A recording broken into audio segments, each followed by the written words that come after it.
Hi guys. तो हम लोगों ने जो एनवायरमेंटल इको का फर्स्ट क्लास किया था विच वाज स्टैबिन्स, वी ऑब्वियसली सॉ कि उसमें एनवायरमेंटल इको होता क्या है। अब हम शुरू कर रहे हैं बेटा आपके कोलस्टैट से। कोलस्टैट is your main reading. In fact आपका जो मोस्टली क्वेश्चंस आते हैं ना एग्जाम्स में, वो भी कोलस्टैट की ही रीडिंग्स के से ही आते हैं। ऑल्सो अनदर पॉइंट इज कि आपका जो यूनिट 3, 4, 5 है, दो ज्यादा मेन यूनिट्स बेटा, उसमें से आपके मोस्टली क्वेश्चंस आते हैं। यूनिट 1 जो है वो आपका सिर्फ इंट्रोडक्शन यूनिट है। हम सिर्फ अपना सब्जेक्ट इंट्रोड्यूस कर रहे हैं। एनवायरमेंटली को होता क्या है, उसमें प्रॉब्लम्स क्या है, चैलेंजेस क्या है, वी आर जस्ट डिस्क्राइबिंग दो। ऑफ कोर्स जो कोलसैट के चैप्टर 3, 4 है, they are still much more important than chapter 1 and 2.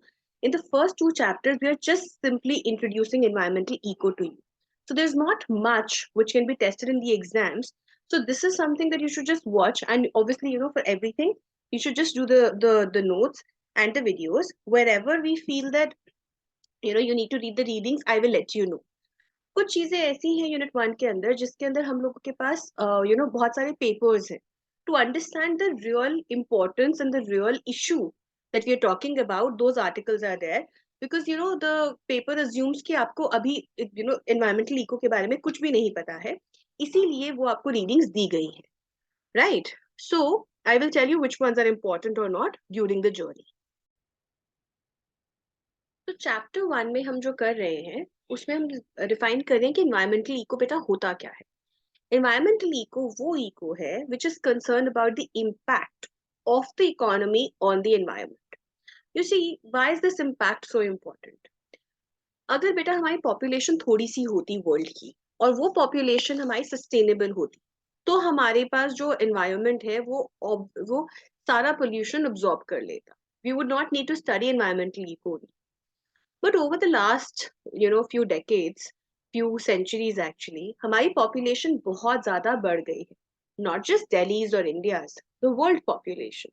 और कुछ कुछ areas, कुछ कुछ countries जैसे इंडिया है, चाइना है, वहाँ पे तो population बहुत ही ज़्यादा हो गई है। उस population की वजह से impact क्या आता है? जितने population है उतना ही consumption है। क्योंकि जितना जितना पॉपुलेशन होगा उतना ही कंजम्पशन गोल्स होंगे ना, उतना ही प्रोडक्शन होगा, सो ऑटोमेटिकली हर एक प्रोडक्शन से उतना ही पोल्यूशन भी होगा। तो अब हमारे को स्टडी करने की जरूरत है एनवायरमेंटली को, क्योंकि हम ये स्टडी करना चाहते हैं कि कैसे हम इकोनॉमिक गोल्स को और एनवायरमेंटल गोल्स को आपस में बैलेंस कर पाए, बिकॉज ये इम्बैलेंस काफी ज्यादा हो गया है, right? But then why are we studying this as a separate paper? हमने तो माइक्रो करा हुआ है। द आइडिया इज दैट अब ना एनवायरमेंटल इको के अंदर हम अलग से इसको इसलिए पढ़ते हैं क्योंकि यहाँ पे हम स्टडी करते हैं things like externalities, problems of pollution, and problems which are caused by economic production and everything. So इसमें क्या है, क्योंकि हम एक्सटर्नैलिटीज की बात करते हैं then automatically there is a market failure.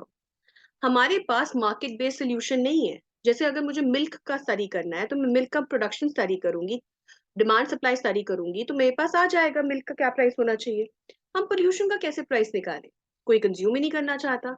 In fact इसकी कॉस्ट होती है इसको कम करने के लिए, इसीलिए there is a problem, right? Pollution जो है that is a by product of a negative externality of production, जिसकी वजह से हमारे पास मार्केट्स जो हैं वो इसका एक डिजायरेबल अमाउंट ऑफ प्रोडक्शन नहीं देंगी, राइट? सो पोल्यूशन जो होता है that is actually not a product by itself.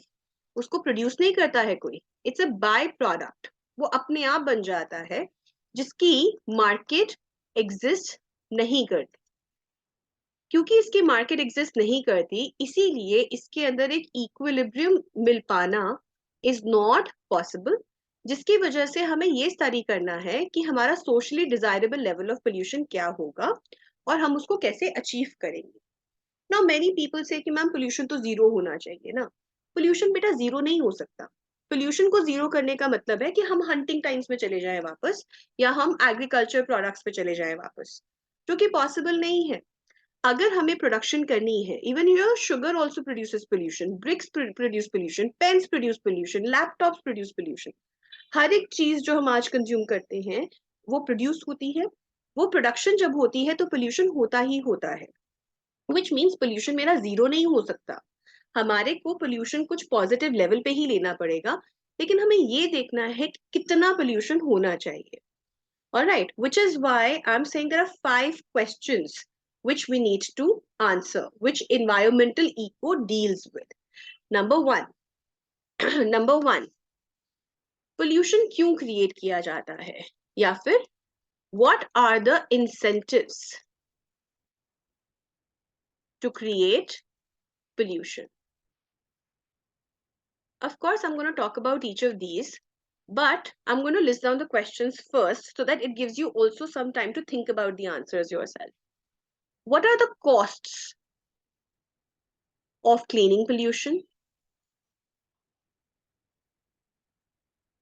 Pollution को क्लीन करने की कॉस्ट क्या होती है? Number 3, what are the societal gains from pollution control? What are the societal gains? Societal gains मतलब सोसाइटी क्या गेन करती है जब पोल्यूशन को कंट्रोल करा जाता है. ठीक है, सोसाइटी में हमारे क्या क्या गेन्स आते हैं जब पोल्यूशन को कंट्रोल करा जाता है. Number 4, what is the balance, what is the right balance between cost control and gains from control? Cost control and gains from control. मेरे gains जो होते हैं कंट्रोल करने से, पोल्यूशन को कंट्रोल करने से, और कॉस्ट जो होती है पोल्यूशन कंट्रोल की, उन दोनों में हमारा बैलेंस क्या है? कहाँ पे मैं बोलूंगी हाँ ठीक है इतनी कॉस्ट लगा के आप पोल्यूशन को कंट्रोल करो बट इतना पोल्यूशन आप रहने दो. ओके, एंड कौन सी बॉडी है, विच रेगुलेटरी मैकेनिज्म, मतलब कौन सी ऐसी बॉडी है, कौन सा ऐसा मैकेनिज्म है which can define this for us? Which regulatory mechanism can define the amount of costs and benefit?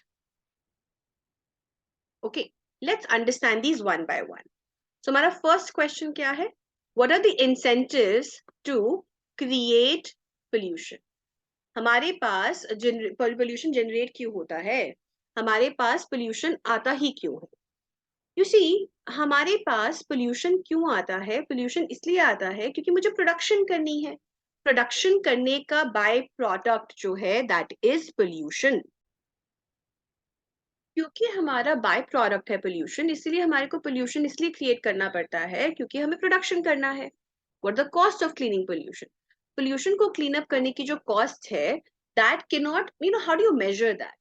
Due से कि अच्छा ठीक है मेरे पास एमिशन है, इस एमिशन को रिडक्शन करने का हम कॉस्ट लेंगे, या फिर हम ये कॉस्ट लेंगे कि भाई मेरा जो पोल्यूशन है वो हो गया, उसकी वजह से you know there was a cost to the society जो साथ में रहती थी, उनको हेल्थ प्रॉब्लम्स हो गई, वो कॉस्ट है उनकी ट्रीटमेंट का. या फिर कोई फिशरी में कोई पानी में वो पोल्यूशन चला गया और वो पानी की वजह से सी लाइफ मर गई, उसका कॉस्ट होगा. हम कैसे निकालेंगे कॉस्ट क्या है? क्या क्या मॉनिटर करोगे कि पोल्यूशन मेजर करोगे, उसका कॉस्ट मेजर करोगे, उसको पोल्यूशन को कम करने का तरीका मेजर करोगे? How do we figure that out, right? So which is why it is very difficult to understand the cost of cleaning pollution. What are the societal gains from pollution controls? You see, there's a myth. A lot of economists, a lot of people believe that environment जो होता है ना वो एक luxury good है, वो तो rich के लिए है, क्योंकि poor के पास तो खाने के पैसे नहीं है, वो environment की कहाँ चिंता करेगा? But that's not true. Environment is for everybody. Environment पे किसी का कंट्रोल नहीं है. It's not like rich उसको कंट्रोल करके स्टोर करके रख लेगा, ऐसा कुछ नहीं है ना. Environment is for everybody, which is why societal जो गेन होगा पोल्यूशन कंट्रोल से वो सिर्फ रिच को नहीं होगा, वो सबको होगा. It's not a luxury good, it's a normal good. Everybody needs a good environment. Right balance क्या है कॉस्ट और गेन कंट्रोल का, और कौन सी रेगुलेटरी मैकेनिज्म उसको डिफाइन करेगा, ये हम आगे वाले चैप्टर्स में पढ़ेंगे. कि हमारे पास how do we measure the cost, how do we measure the gains, then how do we measure the fact that the balance का कहाँ होना चाहिए, कितने कौन कौन से मैकेनिज्म्स होते हैं, और इसमें सबसे अच्छा मैकेनिज्म क्या है, ये हम सारी चीजें आगे फ्यूचर चैप्टर्स में पढ़ेंगे. So we are trying to identify and answer these 5 questions in the rest of the chapters that we are going to do. Okay, before we do the rest of the chapters, we need to understand the difference between positive economics and normative economics. You already know the difference. Normative economics होता है जब हम अपना एक opinion देते हैं, right? हमने अपना ओपिनियन दिया, हमने अपना ओपिनियन दिया कि हमारे को लगता है कि ये होना चाहिए, हमारे को लगता है कि ये नहीं होना चाहिए। लेकिन पॉजिटिव इकोनॉमिक्स जो होता है वो आपको बोलता है कि भाई देखो ऐसा है ना कि ओपिनियन हम बाद में देंगे, पहले समझे तो सही है क्या, what is it? So saying that tax is going to reduce, increasing taxes is going to reduce disposable income is positive economics. It's making a statement. Hence, the government should not increase tax is a normative statement. But hence, the government should do or should not do is something which is separate.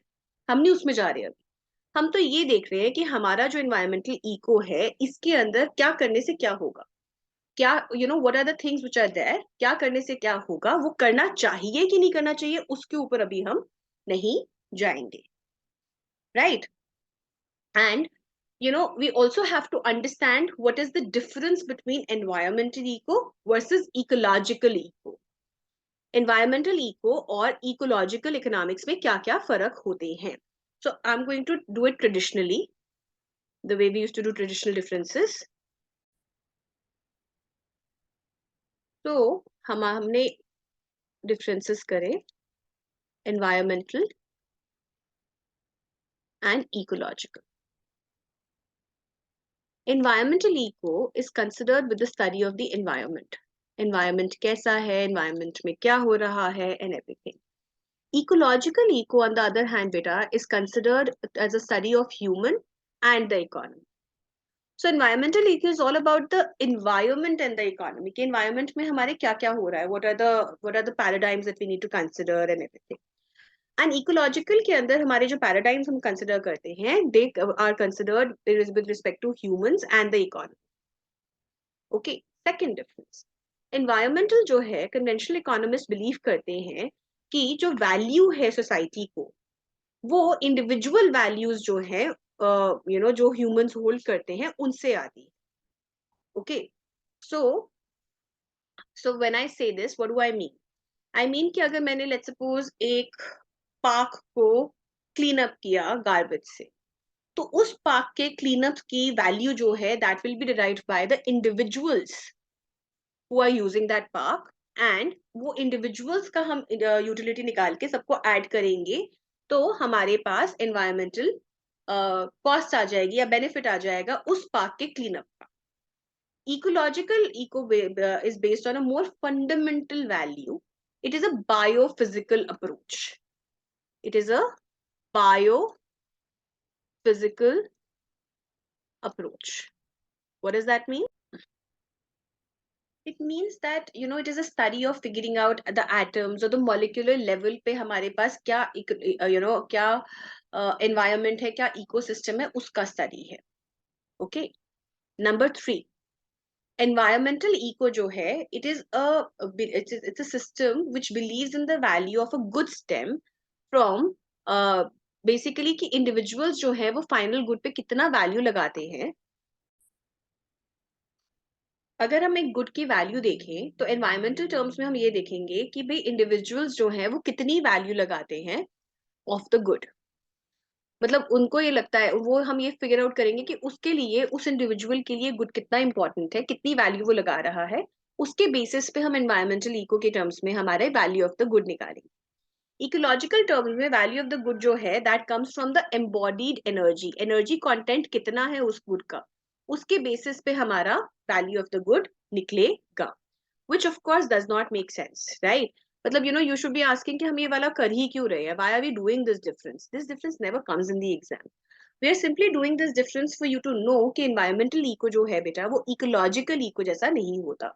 environmental eco जो है they basically say that हमारे पास जो चीज future में आएगी उसको हम लोग फ्यूचर की वैल्यू को आज में कन्वर्ट करने के लिए हम time value of money use कर सकते हैं। So we basically bring the present value of a good.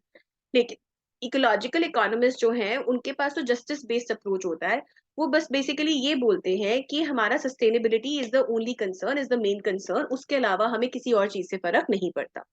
So ecological eco is only concern about sustainability, but environmental eco talks about mainly about कि भाई future values जो हैं उसको हमारे पास क्या क्या है, और उसको हम लोग प्रेजेंट टर्म्स में उसकी बात करते हैं टू कंपेयर द सिस्टम.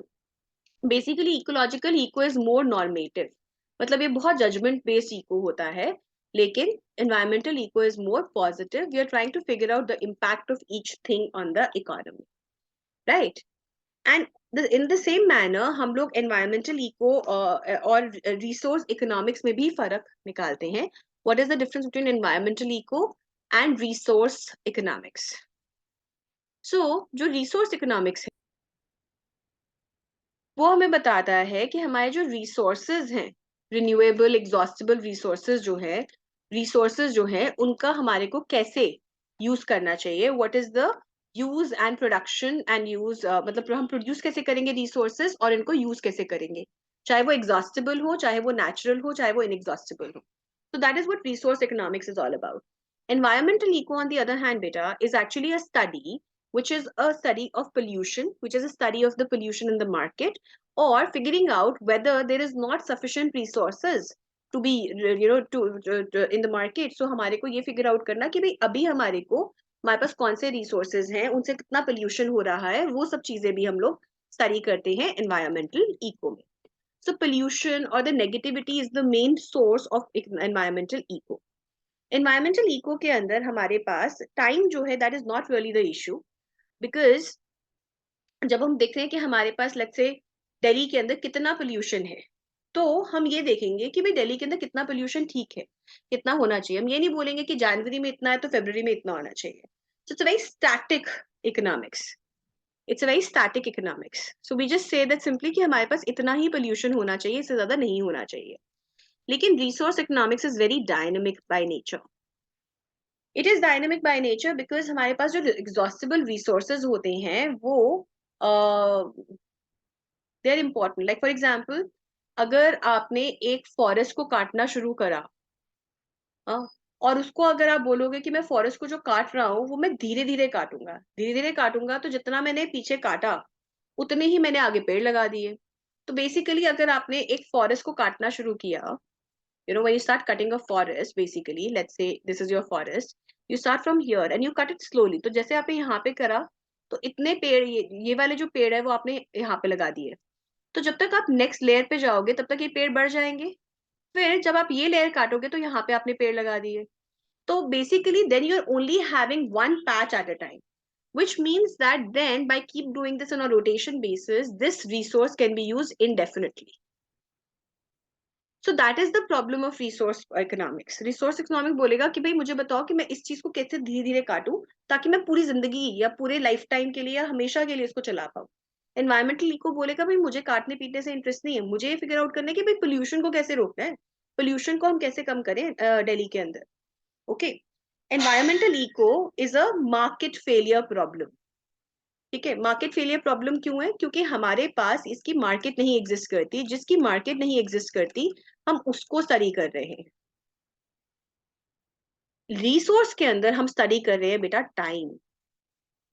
हम ये देख रहे हैं कि कितना टाइम है मेरे पास इस रिसोर्स को यूज करने के लिए, क्योंकि उसके बाद ये रिसोर्स खत्म हो जाएगा. Okay. So basically this is your entirety of the conversation that we are doing in your chapter 1. In chapter 1, apart from all of this, we also talk about कि हमारे पास pollution जो problem है वो कौन कौन सी है. What are the kind of pollutions that we study? We have air pollution, water pollution, toxic emissions, and ecosystem health. Okay, air pollution, and you already know, pollution तो दिल्ली का बाय प्रोडक्ट है, हमें तो पता ही है दिल्ली में मतलब कितना pollution है. So air pollution is very very important.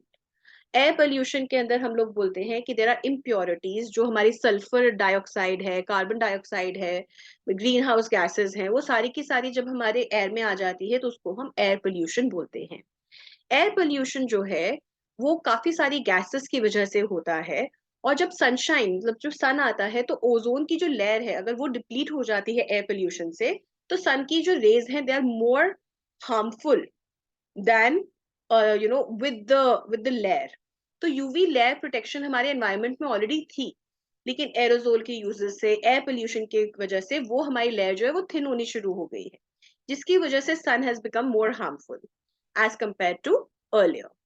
Air pollution जो अर्बन एरियाज है उसमें तो बहुत प्रॉब्लम है, लाइक वी सेड दिल्ली, जैसे दिल्ली है वैसे Paris, New York, all of these are really populated cities and have air problem issue, air pollution issues. It leads to your lung capacity going down, it leads to sickness, it leads to a lot of health issues as well. Okay, इसके अंदर हमारे पास जो air pollution है उसमें हमारा उसकी वजह से we have degrading aesthetics also, like for example acid rain होता है.